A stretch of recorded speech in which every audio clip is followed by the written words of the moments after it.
नई कहानी देखने के लिए चैनल को सब्सक्राइब करें और बेल आइकन दबाना ना भूलें। एक गांव में महेश नाम का एक गरीब किसान अपनी पत्नी के साथ रहता था। जितने रुपयों की उन्हें आमदनी होती उससे ही दोनों का जीवन किसी तरह कट जाता था। महेश उस गांव के महाजन की जमीन पर हिस्सा लेने के बदले खेती किया करता था। महेश जितना भोला था महाजन उतना ही चालाक था और कपटी था। इसीलिए हर वक्त महेश की पत्नी महेश के बारे में चिंतित रहती थी। खबरदार, आप जरा सतर्क रहिएगा। आप उस महाराज की बातों में मत आ जाइएगा। नहीं, लेकिन वो आप ये लेकिन वेकिन छोड़िए, समझे? इस बार वो हम लोगों को ठग ना पाए। मैं क्या कम कोशिश करता हूँ, बताओ ना। आपको जो मन करे वो कीजिए, लेकिन ठगा के मत आइएगा। क्यों महेश, काम कैसा चल रहा है तुम्हारा? प्रणाम मालिक। सुनो महेश, मैंने बहुत सोच कर देखा, इस बार तुम फसल में से मुझे हिस्सा मत देना। आखिर तुम्हारे पास पैसे बचते ही कितने हैं? क्या सच में मालिक आप ये बात बोल रहे हो? हाँ, ये सुनकर मुझे मेरे खुद के कानों पर भरोसा नहीं हो रहा। मैं इसलिए कह रहा हूँ कि मैं तुम्हारे लिए एक बोरी बीज लेकर आया हूँ। लेकिन मालिक वो अरे नहीं, पैसे नहीं लगेंगे, ये बीज मैं तुम्हें ऐसे ही दे रहा हूँ। आप महान हो मालिक। लो, इस कागज पर अंगूठा लगा दो। ये कैसा कागज है मालिक? अरे तुम जो खेती करके फसल उगाओगे उसका नीचे वाला हिस्सा मुझे मिलेगा और ऊपर का सारा तुम्हारा होगा। ऊपर का सारा मेरा? लेकिन मालिक ये बीज किस चीज का है? ये तुम अपने घर जाकर ही देखना। अब जल्दी से इस कागज पर अंगूठा लगा दो। लेकिन मालिक मेरी पत्नी बोलती है कि बिना कुछ जाने।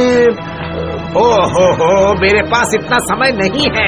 अंगूठा लगाना है तो लगाओ, वरना मैं चला। तुम्हारे जैसे और भी किसान हैं जो मान जाएंगे। खेती करने के बाद ऊपर वाला हिस्सा तो मुझे ही मिलेगा, इसमें भला क्या ठगी हो सकती है? नहीं, मैं अंगूठा लगा ही देता हूँ। लाइए मालिक, दीजिए।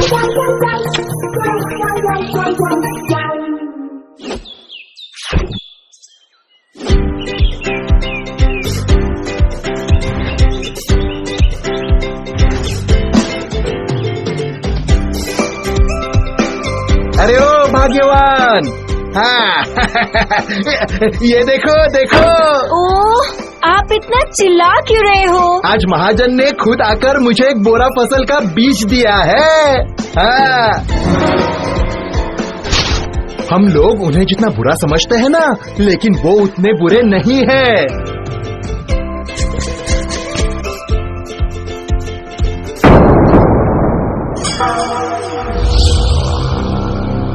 जी, आपको क्या हो गया? आपकी तबीयत खराब लग रही है क्या? उसने मुझे ठग लिया। ये तो आलू के बीज है। तो इससे क्या हुआ, बताइए अरे जरा। सब बर्बाद हो गया भाग्यवान, सब बर्बाद हो गया। उस महाजन ने आकर मुझसे कागज पर अंगूठा लगवा लिया है, जिसमें लिखा हुआ है कि ऊपर वाला हिस्सा मुझे मिलेगा और नीचे वाला हिस्सा महाजन को। हाय रे हाय। मैं जानती थी कि आप कोई ऐसी ही गलती करके आओगे। मैंने आपके जैसा इतना बड़ा बेवकूफ इंसान पूरी जिंदगी नहीं देखा। अरे इसमें मेरी क्या गलती है, बताओ जरा। उन्होंने ही बोला कि बिना जाने कागज पर अंगूठा लगवाने के लिए। तो अब कर ही क्या सकते हैं? देखते देखते 4 महीने गुजर जाते हैं। धूप में तपकर, बारिश में भीगकर महेश फसल उगाता है। महाजन की जमीन पर आलू उग जाते हैं और फिर आलू लेने के लिए महाजन आ जाता है। क्यों महेश, लगता है इस बार तुम्हारे भाग्य ने साथ नहीं दिया। तुम ये झाड़ियाँ ही ले जाओ ना। घर में अगर मच्छर हो जाएंगे तो इन्हें जलाकर धुआं कर देना। मैं इन आलूओं को बोरी में भरकर ले जाता हूँ। आज भाग्यवान के हाथों के बने हुए आलू दम खाऊंगा। क्या कहते हो?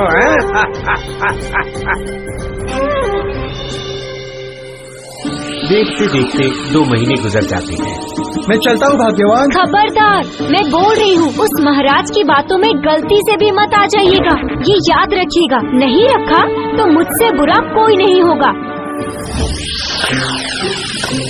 अरे रे महेश, मैं बहुत मुसीबत में हूँ, इसलिए तुम्हारे पास आया हूँ। दरअसल तुम्हें इन बीजों की खेती करनी पड़ेगी। लेकिन ये बीज किस चीज का है? ये तो मैं नहीं जानता। मुझे सपने में आदेश मिला है कि इस बीज की खेती करने पर तुम अमीर बन जाओगे। ये खुद मुझे ऊपर वाले ने आदेश दिया। आपने मुझे ठगा है मालिक। ठीक है, फिर बताओ तुम क्या चाहते हो?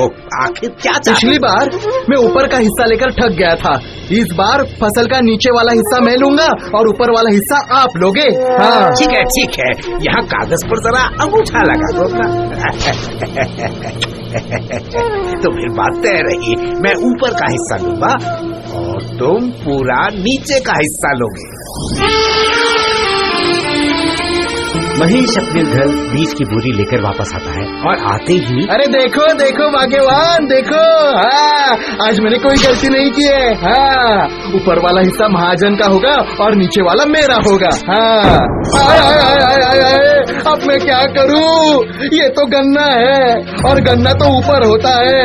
इसका मतलब महाजन ने मुझे फिर से बेवकूफ बना दिया। हाय हाय हाय।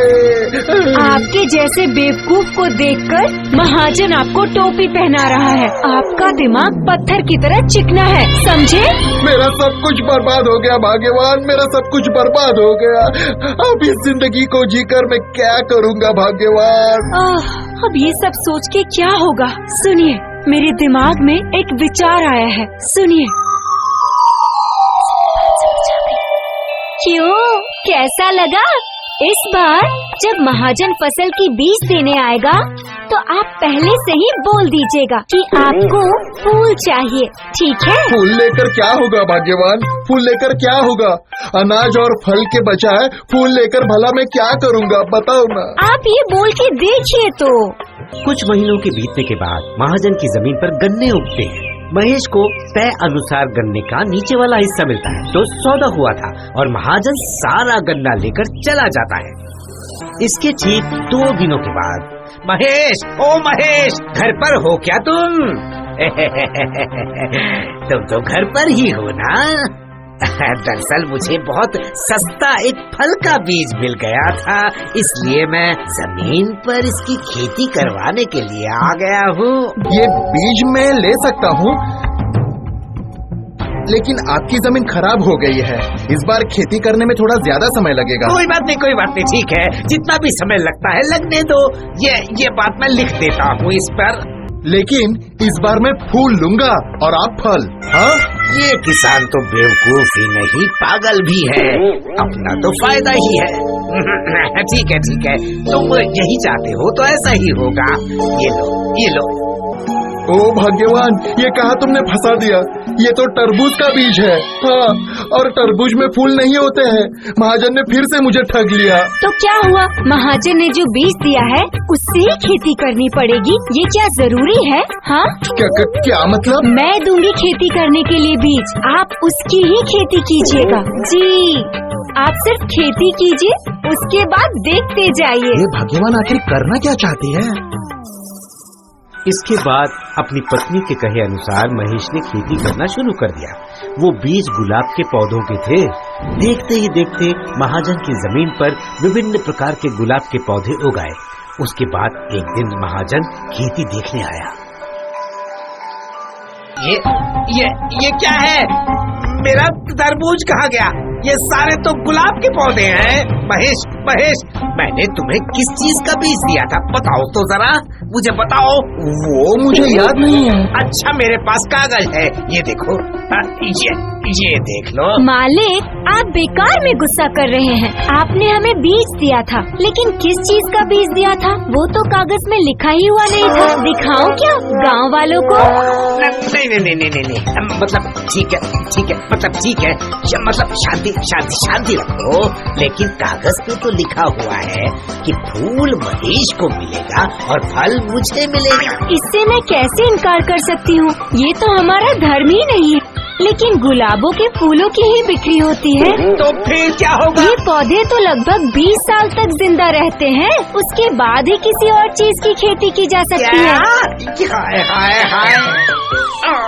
अरे वाह भाग्यवान, तुम्हारा तो कोई जवाब ही नहीं है। तुम्हारा कोई जवाब ही नहीं। बस एक बार खेती की है और अब लगभग 20 साल बैठकर हम आराम से खाएंगे। हाँ। उसके बाद महेश अपनी पत्नी के साथ खुशी खुशी रहने लगा। महाजन का लोगों को ठगना बंद हो गया। गुलाब के फूल बेचकर महेश की आर्थिक स्थिति धीरे धीरे ठीक होने लगी और आखिरकार महेश ने जमीन खरीदकर उस पर खेती करना शुरू कर दिया। हर रोज एक नई कहानी देखने के लिए चैनल को सब्सक्राइब करें और बेल आइकन दबाना ना भूलें।